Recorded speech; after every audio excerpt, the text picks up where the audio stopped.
Şenger olup turayıkçı. Bardığımız. Tez sıralayıp. Şenger olup. Hazır mına qo'raqdagi ishimga sizlarga qog'ozlar keltirilgan. Qiyinli qog'ozlar. O'z qog'ozlar ishini sizlar birovni tanlab olasizlar. Randomni. Және сол qog'ozda ko'rsatilgan sanlar bo'yicha o'zlaringizning жаңағы o'xshash sanlarni topasizlar. Так, ketdik. Jasdan boshlaymiz. Bir-biridan tanlab olamiz.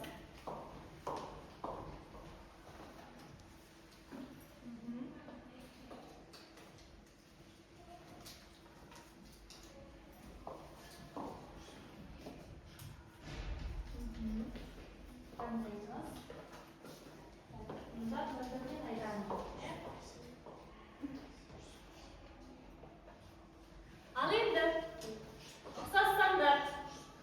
O'xshash standart. Yigilik sanal jiyesi және 10da 16lik sanlar keltirilgan ya.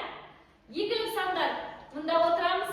10lik sanlar bunda o'tiramiz және 16lik sanlar 3-to'pqa o'tiramiz. Ham sanlarimiz bo'yicha o'tira olamizlar. O'tiramiz. Ya.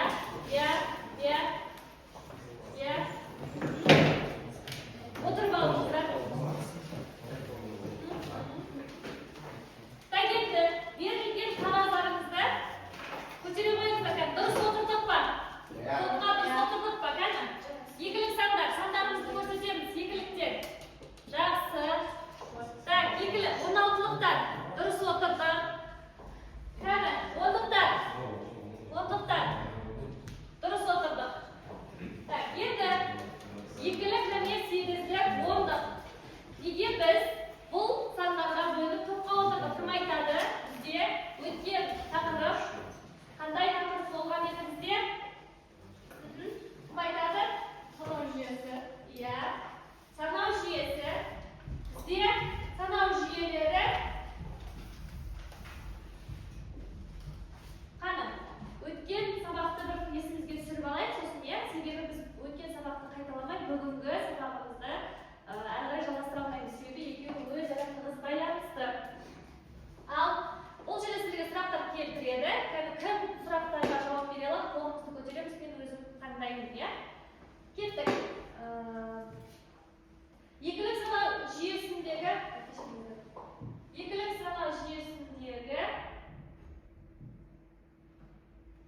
necha sifr qo'llaniladi?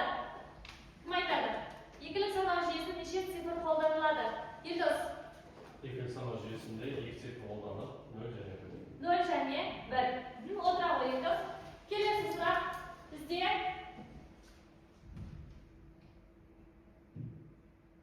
8 sanal jiyesinde qanday sanlar qo'llaniladi? Qanday sifrlar qo'llaniladi? 8 sanal jiyesinde qanday sifrlar qo'llaniladi? Yaz. 0'dan 7'ye дейінгі сандар қолданылады. 0'dan 7'ye дейінгі, яғни 8 сан қолданылады, ya? 0'dan 7'ye дейін. Дұрыс. Келесі сұрақ. 16lik sanal jiyesinde цифрлар мен әріптердің қалай жазылуы? Кім бізде? Бауыржан. 0 мен 9 аралығында және A, B, C, D, E, F. A бізде нешеге тең? A нешеге тең? 10. 10'ға. B 11'ge. Әрі қарай C 12'ge. D 13, E F 15 аралығында. Дұрыс, отыра қой. Келесі. 10lik sanal jiyесінің негізгі қандай сан? 10lik sanal jiyесінің негізгі қандай сан? Қыдырбек. 10 сан. 10 саны, ya?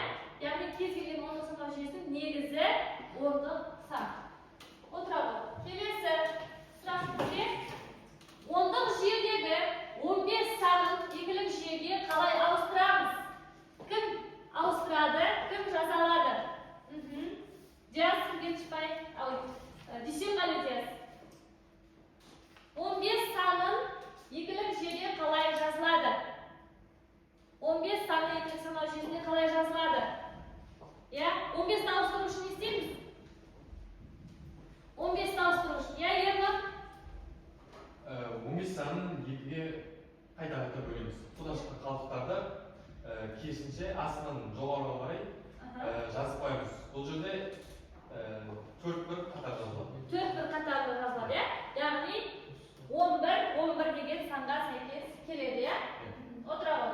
Келесі бізде екілік сан берілген 11-0 немесе 110 деп екілік санға жетсе, оны ондық жүйеге ауыстыру үшін қалай ауыстырамыз? Екіліктен ондыққа қалай ауыстыратын едік? Екіліктен ондыққа қалай ауыстыратын едік? Кім айтады? Кім айтады? Ернұр? Екілік жүйесінен ондық жүйесіне ауыстыру, оның төбесіне сандарды 0-ден 7-ге дейін, яғни 3-тен басқан болғандықтан 0-ден 7-ге дейін 0, 1, 2 деп керісінше жазып аламыз. Және де соны әр санды өзін жазып, дәреже бойынша қосқан кезде бізде бұл жерде 6 сан шығады. 6 сан. Молодец. Келесі сұрақ бізде 3е 16-лық санау жүйесінде берілген ондық жүйеде қандай санға тең болады? Кім айтады? Қандай санға тең болады? Зұлхымар. Бізде деген 3е 16-лық жүйеде бізде 3е бұл 15-ге тең, 14-ге тең. 16-лық жүйеде біз жоғарыларына дәрежелерін жазып, 16-ға көбейтеміз. Сонда бізде бізде қандай санға тең? 14-ге. 14-ге тең, иә? Сонда бізде 62 шат 10-лық жүйеге ауысқан кезде. Дұрыс, молодец. Отырамыз, жарайсың. Так, келесі сұрақ бізде компьютер неге екілік жүйені қолданады? Кім жауап береді? Компьютер неге екілік жүйені қолданады? Мөлдір. Себебі ол тек қана екі жүйеде жұмыс істейді. 0 өзгерген және 1 Ақиқат немесе жалған, иә? Бар немесе жоқ. Барлық нәрседе екі ғана жауап бар. Иә немесе жоқ. Дұрыс немесе дұрыс емес, бұрыс деген екі жауап болады, иә? Сондықтан да екілік жүйеде жұмыс жасайды. Келесі сұрақ бізде F ондық жүйеде неге тең? Яғни F неге тең? 16-лық жүйесінде жаңа Бауыржан айтып өтті. A-дан бастап F-ге дейін сандар беріледі. Сонда F бізге неге тең? Жандарбек? 15-ге тең болады. 15-ге тең болады. Дұрыс. Отырамыз. Келесі бағдарламалауда 16-лық жүйе не үшін қолданылады? Бізде программалау тілдері бар, иә? Сол кезде 16-лық санау жүйесі қолданылады екен. Не себепті біз қолданамыз? Иә? Айдана? Екілік сандарды қысқа және түсінікті жазуға. Иә, себебі екілік сандада бізде 1, 0, 0 деп көрсететін болсақ, ол ұзақ болуы мүмкін, иә? Оны жинақтап жазу үшін 16-лық санау жүйесі қолданады екенбіз. 12 деген сан 8-дік жүйеде қалай жазылады? 8-ге ауыстыру үшін не істейтін едік біз? Иә? Қалай ауыстырамыз? 8-ді 12-ні 2-ге бөліп. иә, қалай? 12-ні 8-ге ауыстыру үшін 8-ге бөлеміз, иә? Неше шығады? 12-ні 8-ге бөлсек қанша? 1-ден береміз, иә? Қанша болады? 14 болады. 12 бөлінген 8. Неше болады? 1-ден 8. Дұрыс па? Неше қалды? 4 қалды. Қандай сан шығады? 14 деген сан шығады. Так, келесі сұрақ бізде 1 байт неше биттен тұрады? 1 байт неше биттен тұрады? 8 биттен тұрады, иә? Молодец. Жарайсыздар. Енді бізде логика қандай да бір пікірдің ақиқат, дұрыс немесе жалған, бұрыс екенін анықтауға көмектеседі.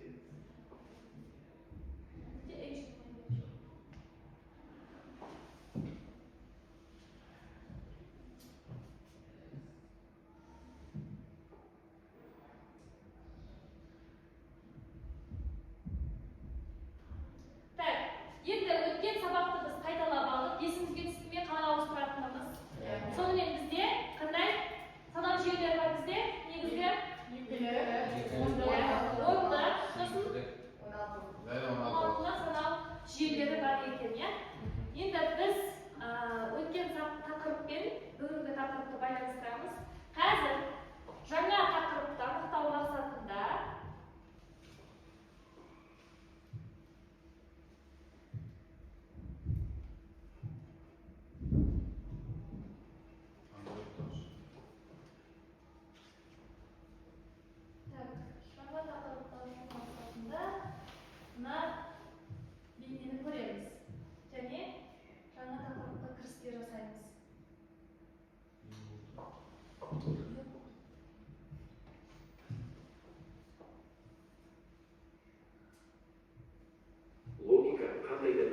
hakikat, dürüst немесе жалған, дұрыс екенін анықтауға көмектеседі.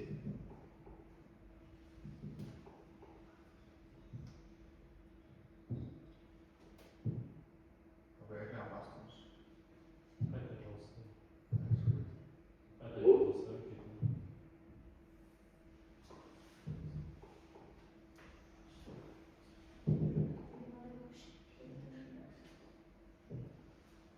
Android basar mı? Basmam işte. Masa yüksek қайта көшіріп. Bastırırız.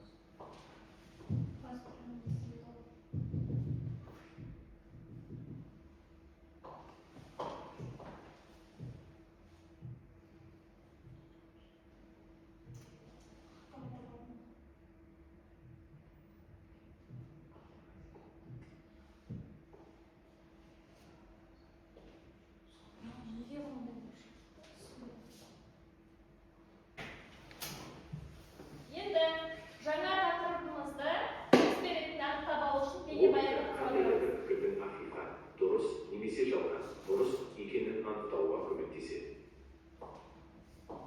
Яғни не дейді? Логика қандай да бір пікірдің hakikat, дұрыс немесе жалған, дұрыс екенін анықтауға көмектеседі. Логика ақиқат немесе жалған екендігіне көмектеседі дейді. Енді мысалы біз ақиқат немесе жалған деген барлық сабақтарда кез келген пәндерде өтіп жүрміз, иә? Немесе ағылшынша қалай айтады ақиқатты? True, false. Яғни бүгінгі біздегі тақырып неге сәйкес сонда? Логикаға және логикалық операцияларға, иә? Кетті.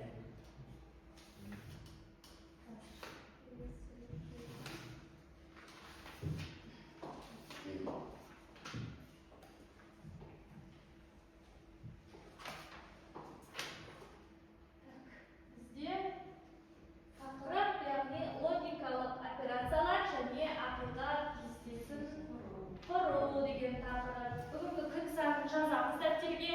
Бүгінгі күн санын жазамыз. Логикалық операциялар, ақиқат кестесін құру тақырыпты жазамыз. Тақырыпты жазамыз. Жазып алыңыздар. Бүгін 17 қазан 2025 жыл деп жазамыз. Ал енді тақырыпты жаздық па?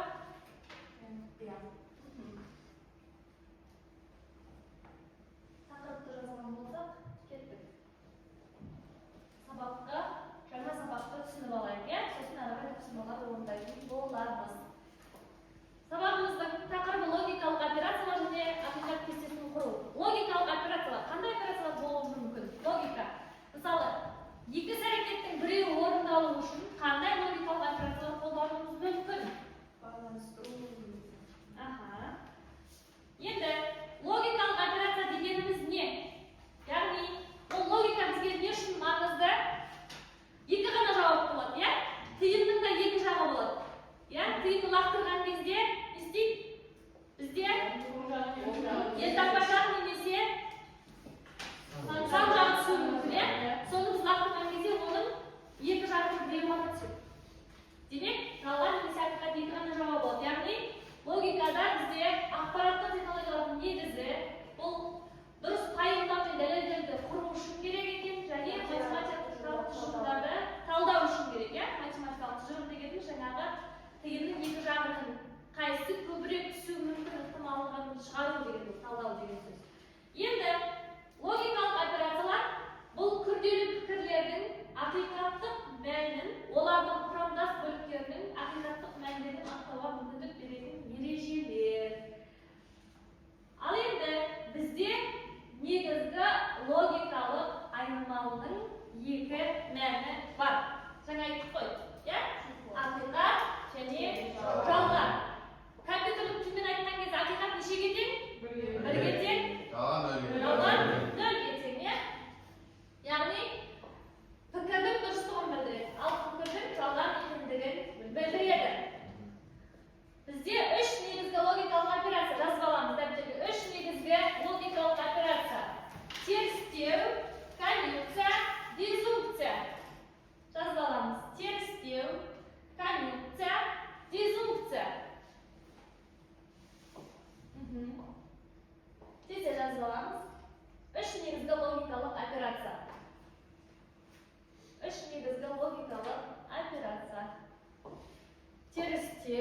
Russian içinde not, konjunksiya deganimiz and, rezultat deganimiz or. Hozir tushuntiryapman. Bo'ldi bajasın? Tez yazamiz. Endi bir qarangizlar. Terstev, ya'ni not debdir. Jo'g'ori жағында turgan ол terstev operatsiyasining belgisi. Ya'ni ол kez kelgan ma'ni terstevning төбесіне сызықша сияқты белгі qo'yamiz. Konjunksiya bu bizde ko'paytу. Екі пікірде де haqiqat bo'lganda ғана natija haqiqat bo'ladi. Бұл and оның белгісі ampersand белгісі сияқты немесе көбейту белгісі сияқты келеді бізде. Және дезункция, бұл дезункция дегеніміз қосу, яғни екі пікірдің қосу арқылы біз оның мәнін табамыз. Дезункцияның белгіленуі ол жоғарыда қараған бізде қандай в сияқты, ағылшынша в сияқты болып келеді. Енді терістеудің мәні қандай? Терістеу пікірдің мәнін қарама-қарсыға өзгертеді. Яғни бізде ақиқат болса жалған деп айтамыз, жалған болса ақиқат деп айтамыз, теріске шығарамыз, тек қана. Ал конъюнкцияда екі пікірде ақиқат болғанда ғана нәтиже ақиқат болады. Күнделікті тілде және сөзіне сәйкес келеді. And деген ағылшынша белгіленуі, және деген қазақша белгіленуі. Дезункция пікірлердің кем дегенде біреуі ақиқат болса, нәтиже ақиқат болады. Яғни екеуінің біреуі ақиқат болса, нәтиже бізге бірді береді деген сөз білдіреді. Күнделікті тілдегі немесе сөзіне сәйкес келеді. Бұл бізде or деген ағылшынша, яғни оның аудармасы немесе. Енді жеке-жеке қарастырамыз. Терістеу, жаңағы терістеудің белгісі не сияқты болып тұр бізде? G-ның терістелген, G-ның теріс жаңағы не сияқты? Терістеу белгісі. Ақиқат кестесіне қараңыздар. Сипаттамасы бізде жаңа айттық. Жалған болса ақиқат, ақиқат болса жалған дейміз. Кестені неге дәптеріңізге түсіріп алыңыздар. Бұл айнымалы. Деген айнымалының мәні бір болса, яғни ақиқат болса, оны теріс деген кезде 0. Жалған дейміз. Жалған деген мәнді аламыз. Ал 0-ге тең, яғни жалған болған кезде терістеу бір ақиқатқа тең болады. Енді сипаттамасына қараңыздар. Мысал келтірген. Бүгін күн ашық пікірінің терістеуі қалай болады? Күн ашық емес, Бүгін менің көңіл күйім жақсы. Көңіл күйім жақсы емес, теріске шығарасыңдар. Қараңдар, теріске шығарудың белгілері мәннің үстіне терістеу белгісін қоямыз, немесе жанына бұлай терістеу белгісін қояды екенбіз. Немесе төбесін қоямыз осылай. Көрдіңіздер ғой, Енді кеттік екінші бізде көбейту, немесе конъюнкция деп айтылады. Конъюнкция. Қараңыздар, ақиқат кестесіне қараңыздар. Ақиқат кестесі міне. Конъюнкцияның ақиқат кестесі бізде ол жерде жаңа айтып, екі пікірдің екеуі ақиқат болған кезде, яғни ақиқат дегеніміз бірге тең ғой. Екеуі де бірге тең болған кезде ғана бізге ақиқат пікір береді ол. Ақиқат мәнді береді. Ал екеуінің біреуі қате болса, ол жалған болады. Неге? Себебі ақиқат бізге бірге тең деп айттыңызда, жалған жаңа 0-ге тең дедік қой. Бірге 1-ді көбейтсең 1. Бірге 0-ды көбейтсең 0. 0-ға 1-ді көбейтсең 0.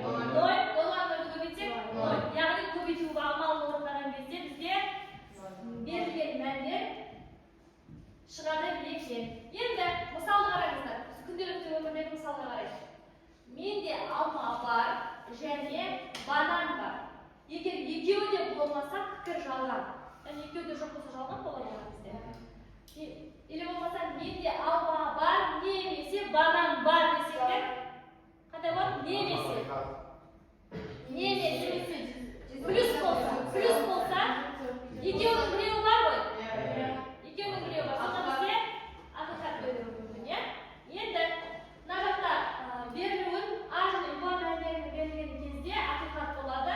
Басқа жағдайда нәтиже жалған. Яғни екі мәнде бірге тең болған кезде бізде ақиқат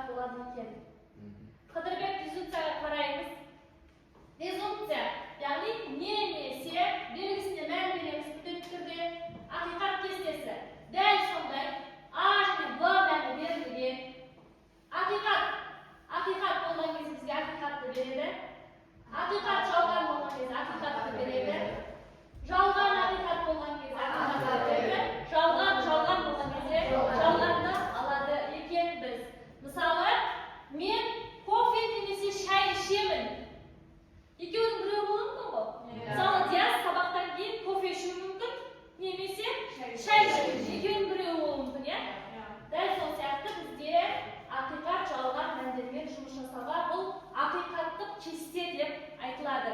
Жаңа sizlar жазып алдыңыздар ғой, ya, терістеудің кестесін. Мынаны қарадыңыздар, ya? Енді бізде презумпция күнделікті күрделі ақиқат кестесін құрған кезде biz бүгінгі сабаққа сәйкес неге мән беруіміз керек, қалай құрамыз ақиқат кестесін, ya? Бізге мән беріле ме алдын ала, немесе өзіміз береміз бе? Жаңа айттыңыздар, едәуір санау жүйесі 0 және 1 беріледі дедіңіздер, ya? Соған сәйкес қараңдар, күрделі ақиқат кестесін құру кезінде бірінші айнымалыларды анықтау, яғни A-ға, B-ға берілетін мәндерді көріп аламыз. Екінші, мүмкін комбинациялар.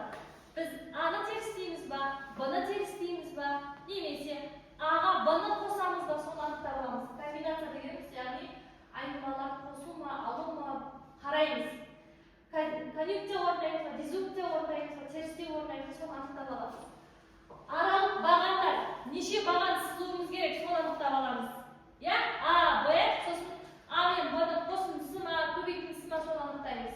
Төртінші, қорытынды нәтиже, яғни сол кестемізді толтырып, біз ақиқат кестемізді құрамыз екен. Мысалы, мынандай кесте берілсе, пустой кесте, яғни бос, ешқандай жағы ештеңе жазылмаған кесте берілсе, бірінші A мен B-ның мәндерін анықтап қараймыз. Әрі қарай қандай әрекеттер орындауымыз керек, соларды біліп аламыз. Сосын сол әрекеттерді орындау барысында біз ақиқат кестесін құрастыра алады екенбіз. Түсінікті ғой, ya? Ал енді сіздерге жұптық тапсырма. Дәл осы отырыс бойынша, екілік, ондық, ұнақтылық бойынша сіздерге жұптық тапсырма беріледі. Так. Бірінші топ, екілік тобы, мына QR-ды сканерлеп алыңыздар, сіздердің тапсырмаларыңыз ашылады. Екінші топ, мына сканерлеп аламыз, сіздердің тапсырмаларыңыз ашылады. Үшінші топ, өздеріңіздің сканерлеріңізді, QR-ларыңызды сканерлеп аласыз, тапсырмаларыңыз жеке-жеке ашылады. Сол тапсырманы біз топ болып орындайтын боламыз. Топ болып біз орындаймыз. Так, мен сіздерге қазір қағаздарды беремін. Сол жерге өздеріңіз кестені құрып, топтық жұмыс болып кестелеріңізді қорғайсыздар.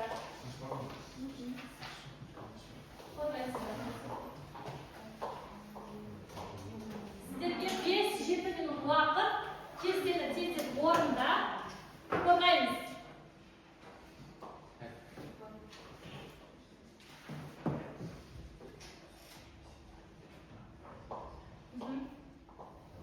Тапсырмаларыңыз ашылды ғой, ya? Формуласын қасына жазып алыңыздар, қандай не орындау керек деп, сосын тез орындай қоямыз.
Жоқ, мына формулаға келтіресіңдер.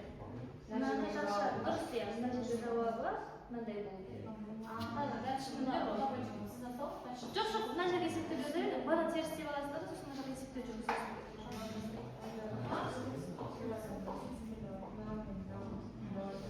Болдық па? Болғандықта дайындаламыз, қорғауға дайындалып отырамыз.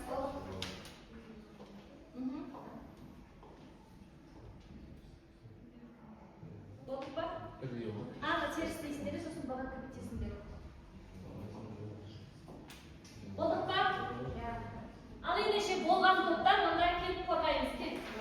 Сендер топтарынан Кәусар мен Ернұр келіп қорғайды.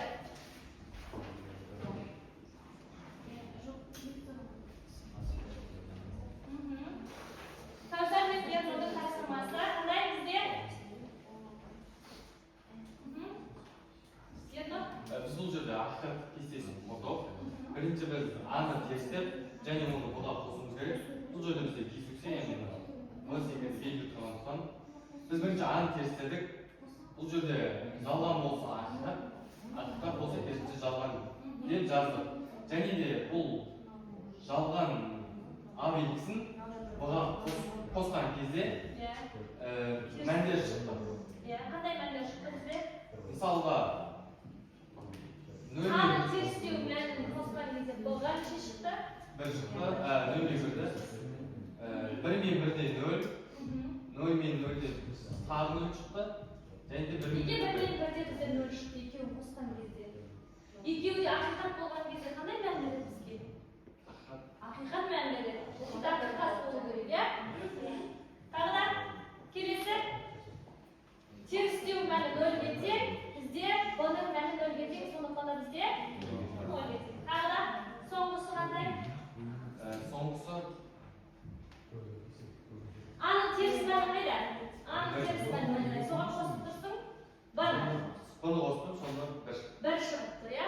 Так, қараңыздар, дұрыс па? Аны терістеп, бұға қосып отыр. Яғни 1, 0, 0, 1 деген бізде ақиқат кестесін құрастырған. Бізде ондық сандар тобы құрастырған, иә? Екінші топ бізде келіңіздер.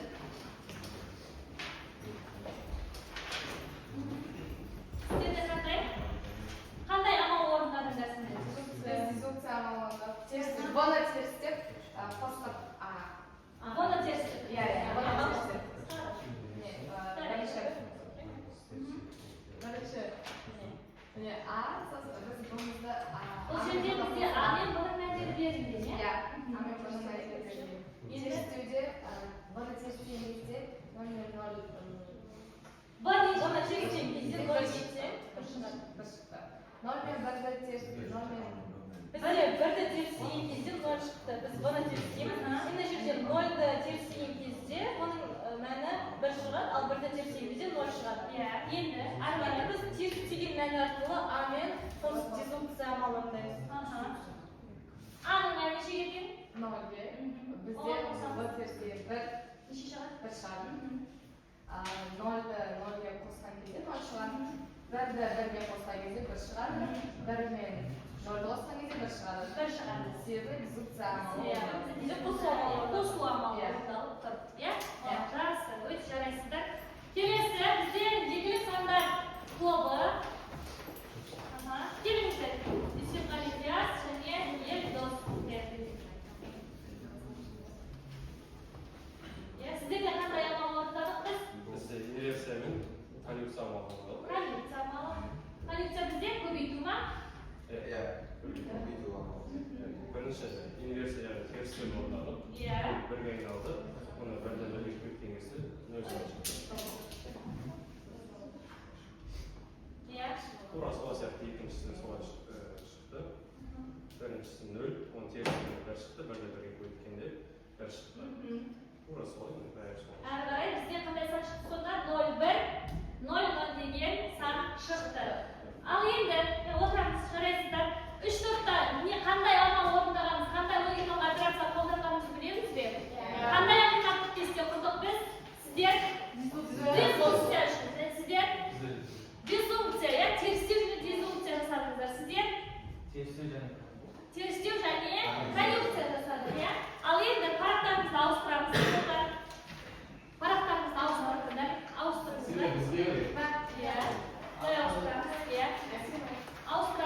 Енді бағалау критерийлеріне берілген логикалық операцияға қарсы тапсырманы дұрыс орындайды, ақиқат кестесін дұрыс құрады, жауаптарын нақты және қорғайды. Қараңыздар, қандай дұрыс орындалған ба? Критерий бойынша тексеріп шығыңыздар. 1 минут уақыт.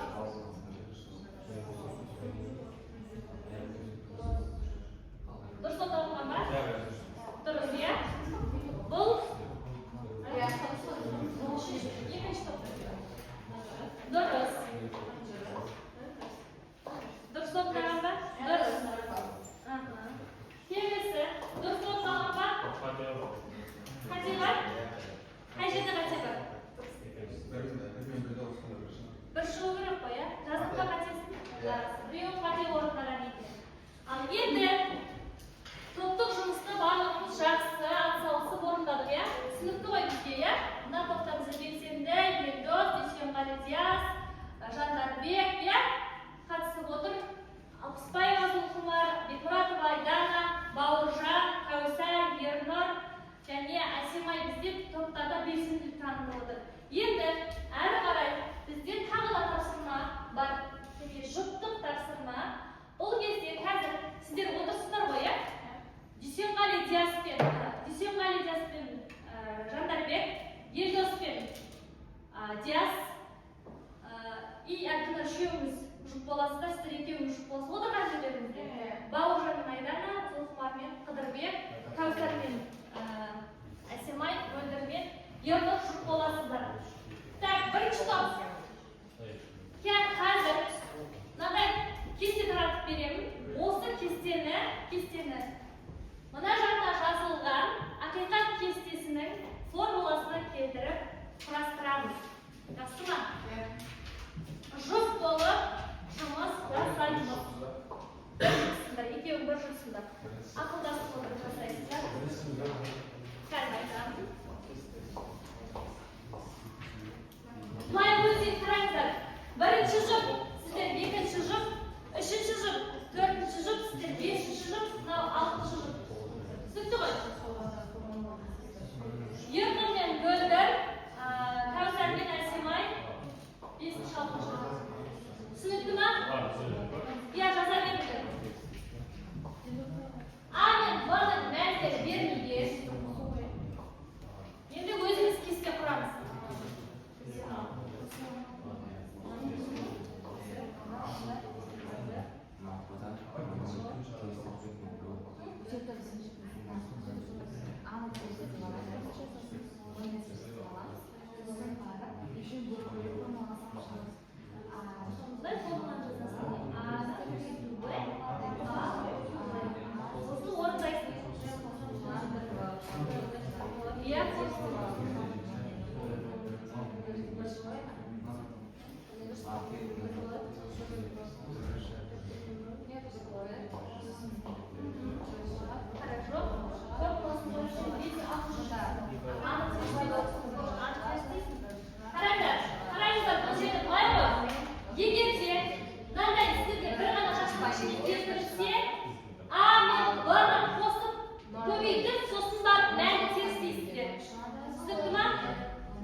Sizde dұрыс орын алғанда Жандарбек пен Диас не орындадық біз?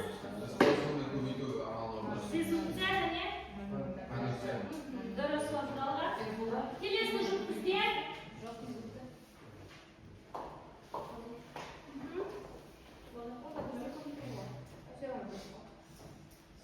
қана қалай дұрыс па? Б-ны терістеген, сосын Б-ны терістеп А-ға қосқан. Иә? Бұның терістеу бірге тең бір. Дұрыс. Мынау терістелген мәні дұрыс, мына терістелген мәні дұрыс, мынау дұрыс орындалған ғой. Мұғалім Қыдырбек дұрыс орындаған. Ал сіздерде көбейту, иә. Көбейту амалы. Қай жерде қате бар екен? Бір қатеңіз бар ма? Жақсы.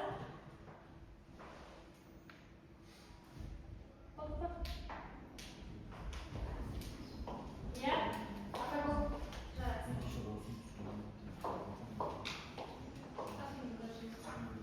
Сіздерге сұрақ. Қандай сұрақ? А мен Б-ны қосқан кезде, бірінші қандай амал орындаймын? Бірінші Терістен орындаймын, сосын бәріне бір амал қосамыз. Иә. Мынау қандай белгі?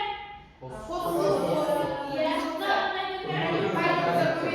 Ал егер мынау маған есеп берілсе, дәл осы ақиқат кестені құруым керек. Көбейтеді, сосын қосылған мәнді терістейміз. Түсінікті болды ма? Сабақта. Қызық бекен ақиқат кестесін құру. Яғни 0 мен 1 мен біз кестелерді қосады екенбіз. Иә? Ал енді былай істейміз. Үй тапсырмасын жазып алыңыздар. Үй тапсырмасын жазыңыздар. Так, кітап бойынша бізде қазір жауапстану бағытында ғой бізде кітабымыз. Так, 50-ші бетті ашыңыздар. 50-ші бетте